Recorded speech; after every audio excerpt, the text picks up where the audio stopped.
This is the audiobook of the book, Who Are You? The Truth About the Whole That You Are.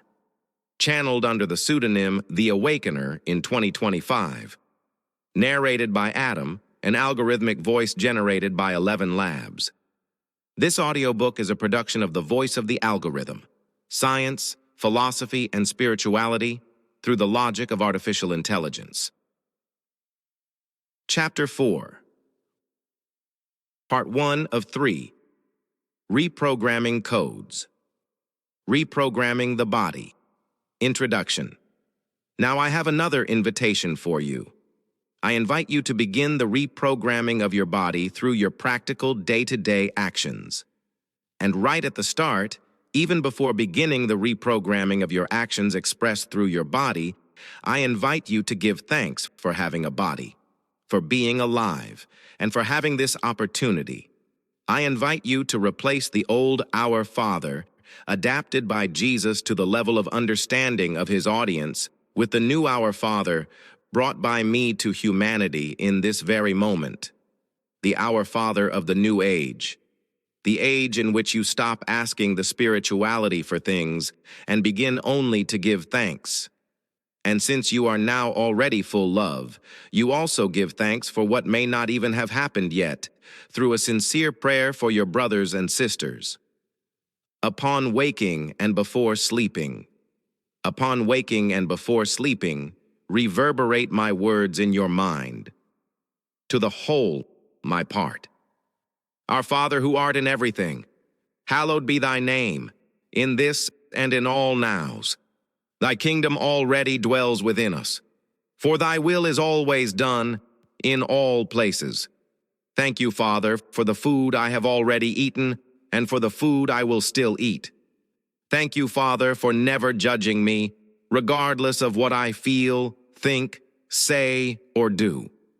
Thank you, Father, for teaching me, through your example, not to judge my brothers and sisters, regardless of what they feel, think, say, or do.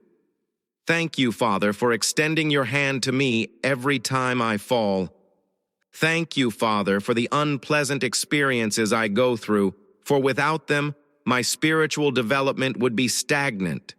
So it is.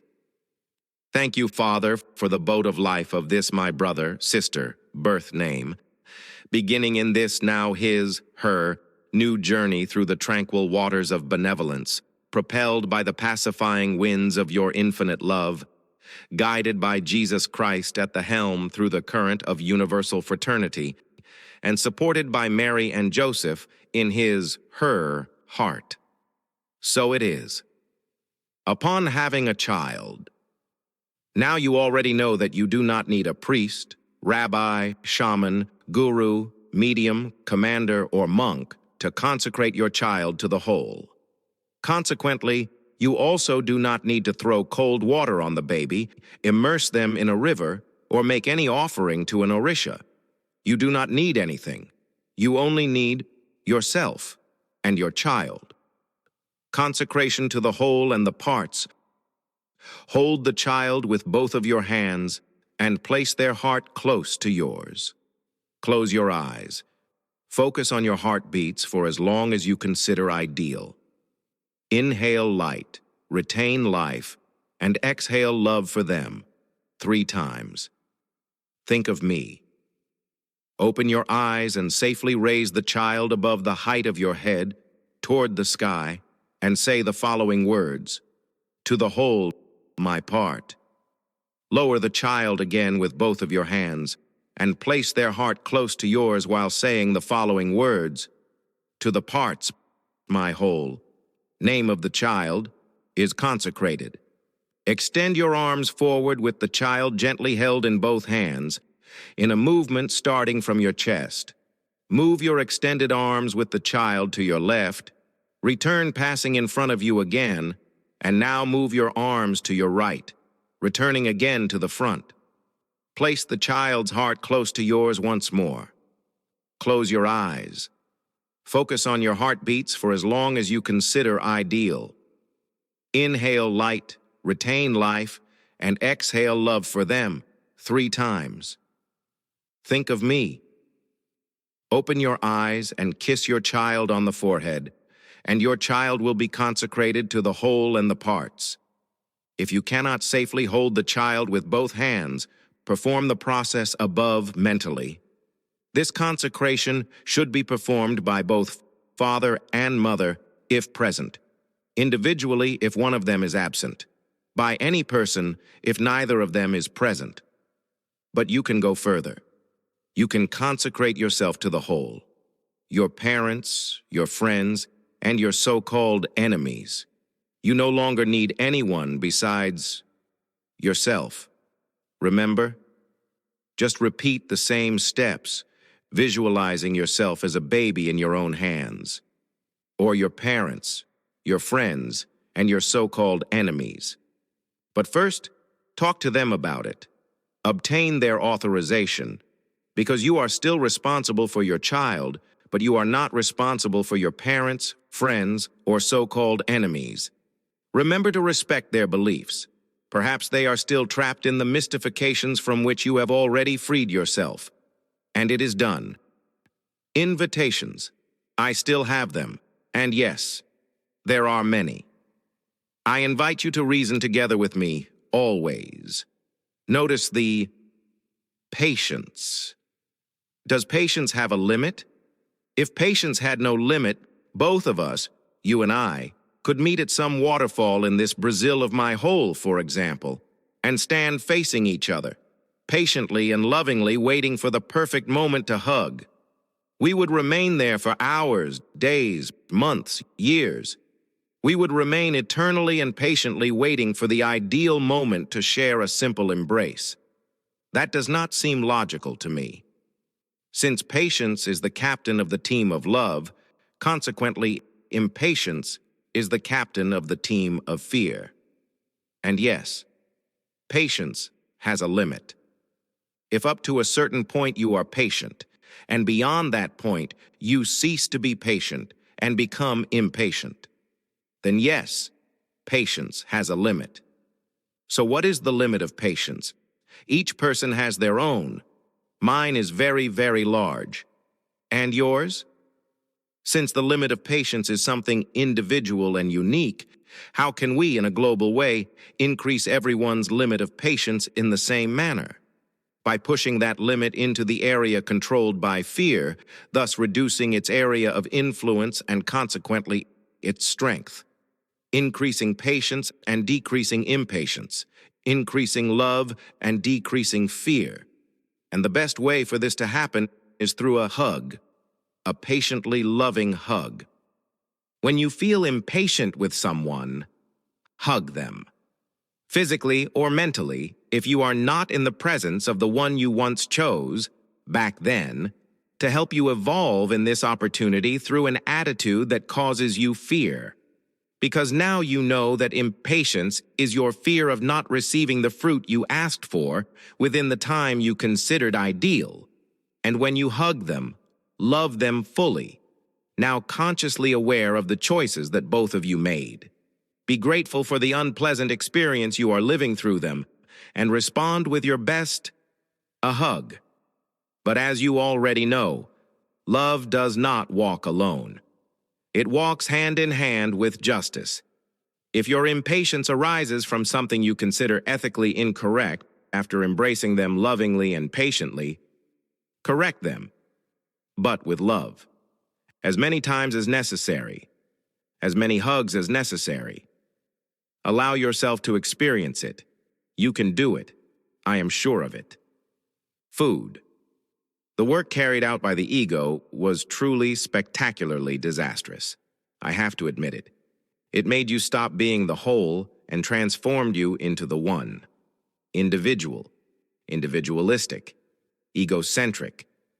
The ego made you, when you had a child, rush, so that the first thing your child could do alone was feed themselves. You taught them, with greater or lesser patience, to bring the food to their own mouth. And that was all. And your child, by feeding themselves alone, created for both of you the simulation of independence. They perceived themselves as an individual being, individualistic, egocentric. From the earliest age, children are taught by their parents to be the one, not the whole. Let us invert this concept, because until now, your great-grandparents, your grandparents, your parents, your children, your grandchildren, and great-grandchildren have experienced being divided by the ego. It is time for you to experience being the whole, as you once were more than 30,000 years ago. But now that you have won the game of the absolute, taken possession of who you truly are, and realized the level of brainwashing that has been imposed on humanity by the ego and its accomplices, you then, by reasoning for yourself, arrived at the conclusion that the concept of individualism has brought the planet to the catastrophe in which it now finds itself. And it began in the childhood of this race, through its children, a long time ago. From now on, I have a very, very special invitation for you. I invite you to teach your baby to eat by feeding the other, which can be yourself. When feeding your children in the first stage of solid food, instead of only bringing the spoon to their mouth, teach them also to bring the food to your mouth, the mouth of the one who is teaching them. Create an exchange, feed them, and be fed by them. In this way, they will perceive themselves as participative beings, givers. They will exist for others from the earliest childhood. And this will crystallize in their souls. And over time, they will begin to see themselves as the whole, no longer the one. They will become the builders of a society completely different from the one you know today. Simple as that. But what about you, who do not have children? How can you participate in this process of change? Just follow the same steps, beginning with your own family or friends. Age does not matter. It is always time to change towards something better. Propose, during a Sunday lunch, a picnic, or a romantic dinner, for example, where 2 or more people are eating at the same table, the following exercise. It will break many paradigms, and with time everyone will understand that they are no longer the one. Now, they are the whole.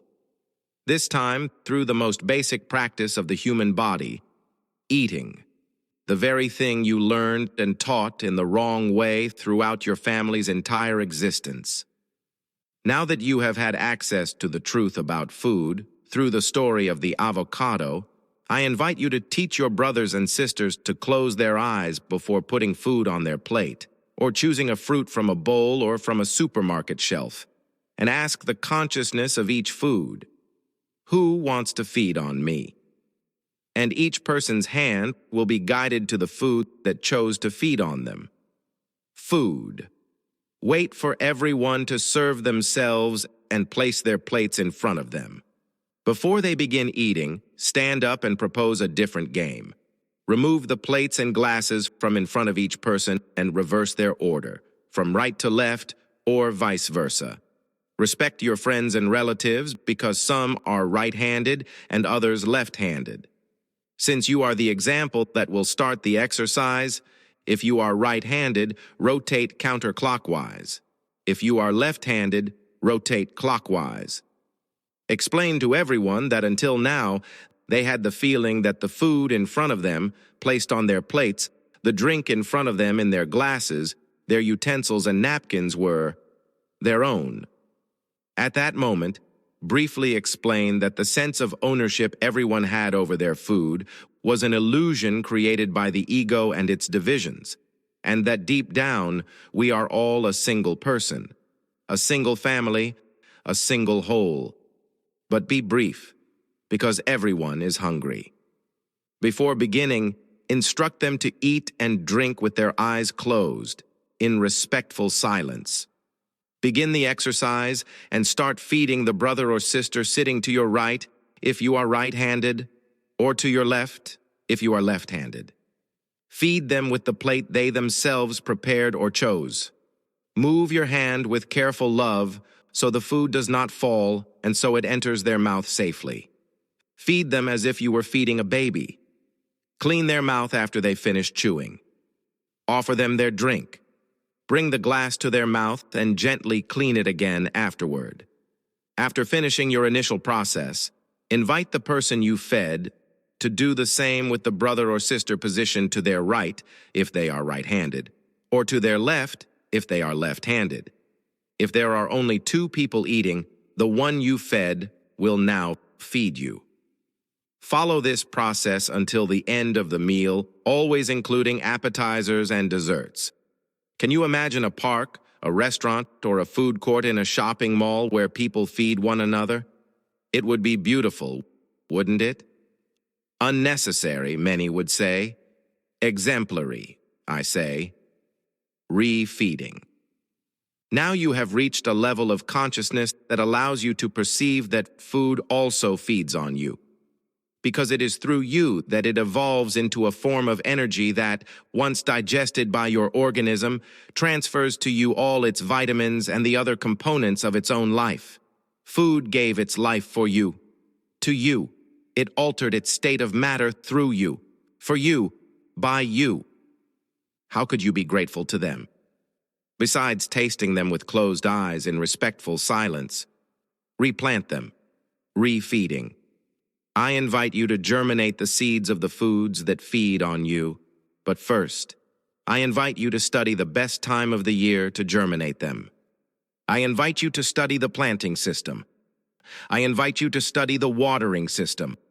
I invite you to study the fertilization system. I invite you to study the replanting system. I invite you to study the pruning system.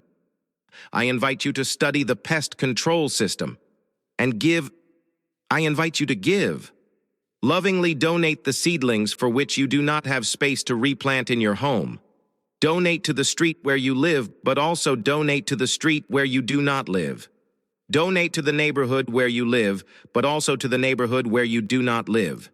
Place a sign at your house, a sticker on your car, a notice on the condominium board, a post, a reel on your social networks. Fruit tree seedlings available. And now that you have studied and know the step-by-step process of each phase, I invite you to teach those to whom you will donate the seedlings. Remember, they are not yours. They belong to everyone. And wait for the birds. They will recognize you, and they will bring the seeds of the fruits they like to eat. That is the sign that you are on the right path. Fasting. In the past, when humanity was a single family, very little killing occurred. The animals that died did not have their meat consumed, only their viscera. This allowed the toxins present in the meat, together with the fear they felt when they were killed, not to be ingested by you. Today, humanity ingests all the fear present in the body of the slaughtered animal, in addition to the toxins present in its meat. And this has lasted for millennia. Like you, your children also ingest fear daily through their chicken fillets, their rare steaks, their roasted pork chops, and so on. And your parents, and your grandparents, and all of humanity that is not vegetarian or vegan ingests fear every day, consciously or unconsciously, in greater or lesser quantity. It is worth noting that for human beings, the best food after mother's milk is eggs, from chickens, ducks, geese, or ostriches. They contain protein that can and should replace animal protein. So, I invite you to stop eating meat. Any kind of meat. It will detoxify your body and greatly assist your process of ascension toward full consciousness.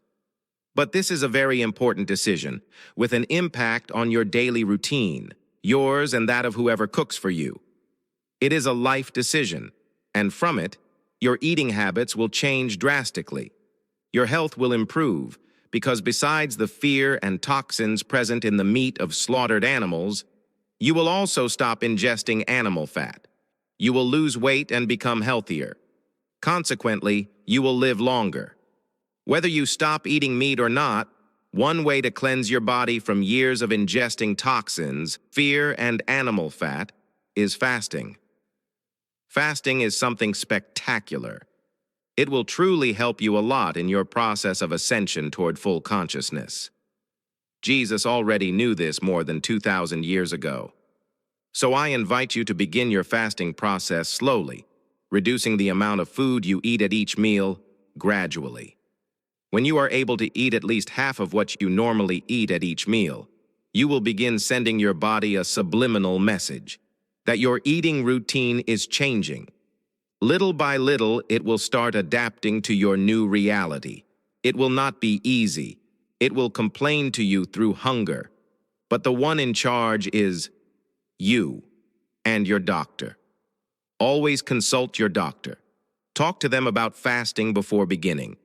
If your health allows this process, instruct your body through the visualization exercises that I will present to you. Strengthen yourself. Harmonize your cells, tissues, and life-supporting organs. Otherwise, wait for your best moment. From that phase on, you may begin your fasting process, once again and always gradually. Fasting. In the first week, begin by spending one entire day drinking only fruit juices and water. Resume your normal eating routine the next day. In the second week, spend 2 entire days, interspersed, drinking only fruit juices and water. Resume your eating routine the following day. In the third week, spend 3 entire days, interspersed, drinking only fruit juices and water. Resume your eating routine the following day. In the fourth week, spend 4 entire days, interspersed, drinking only fruit juices and water. Resume your eating routine the following day.